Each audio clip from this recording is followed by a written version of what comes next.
నమస్తే, నేను సహస్ర. ప్రముఖ జ్యోతిష సంఖ్యాశాస్త్ర నిపుణులు రెహమాన్ గారు మన స్టూడియోలో ఉన్నారు.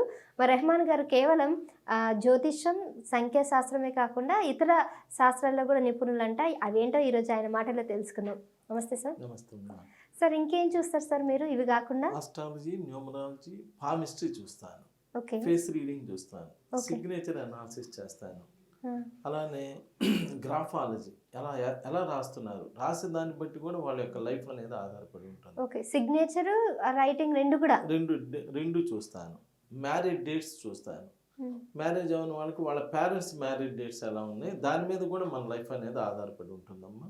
ఇవన్నీ చూసుకొని మంచి అద్భుతమైనటువంటి రిజల్ట్స్ ఇవ్వడం జరుగుతుంది. ఓన్లీ ఒక శాస్త్రం పట్టుకోవడం వల్ల ఉపయోగం లేదమ్మా, ఇలా అన్ని శాస్త్రాలు చేయడం వల్ల బాగా ఉపయోగంగా ఉంటుంది. రైట్ సార్, మనం ఇంకా దాని గురించి పూర్తిగా తెలుసుకుందాం. సార్, ఈ ఆల్ఫాబెట్లో మూడో లెటర్ సి అనే దానికి ఎట్లా ఉంటుంది సార్? వాళ్ళ పేర్లు మొదలైతే కనుక సితోని. సి అంటే గురువు. సి అంటే మూడో లెటర్, నువ్వే చెప్పావు, అంటే మూడో నెంబర్. 3 అంటే గురువు.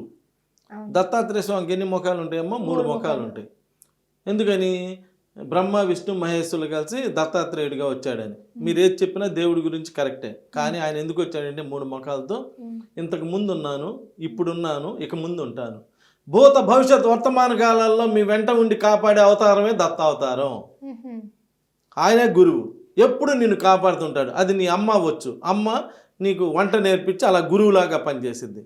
మీ టీచరు, ఇంకొకళ్ళు. అంటే ఈ గురు రూపం లేదే ఈ ప్రపంచం నడవదు. అంటే గురువుకి అంత ఇంపార్టెన్స్ ఉన్నాయి. ఒక అద్భుతమైనటువంటి క్యారెక్టర్ అది.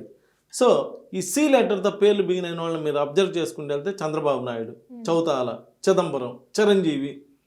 కంప్యూటర్ వచ్చినాకే కదమ్మా మనకు అసలు ఉన్నవాళ్ళం అయ్యాం. అంతకుముందు అందరూ పేదవాళ్ళమే దగ్గర.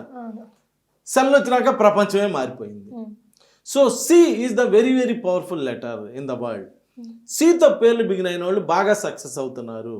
సో ఎక్కువగా సితో పేర్లు పెట్టుకోవడానికి ప్రయత్నం చేయండి. అట్లానే సి వాళ్ళందరూ సక్సెస్ అవుతారని కాదు, సితో పేరు బిగిన అవ్వాలి, టోటల్ పేరు కూడా బాగుండాలి.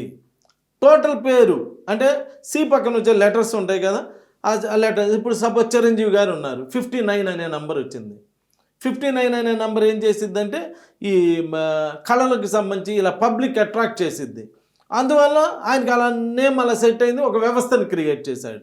ఇలా కొన్ని లెటర్స్ ఉన్నాయమ్మ, ఆ లెటర్స్ మన మీద ఎక్కువ ఎఫెక్ట్ చూపిస్తాయి. కాబట్టి దానికి తగ్గట్టుగా పేర్లు పెట్టండి. మన పిల్లలే కదని ఎలా పడితే అలా పేర్లు పెట్టొద్దు. అలా పెట్టుకోవడం వల్ల చాలా ఇబ్బందులు ఎదుర్కొంటారు. కాబట్టి మంచి లెటర్స్తో పేరు పెట్టుకుంటే, సి అనే లెటర్తో పేరు పెట్టుకుంటే మంచి సక్సెస్ చూడటానికి ఎక్కువగా అవకాశం ఉంటుంది. Thank you.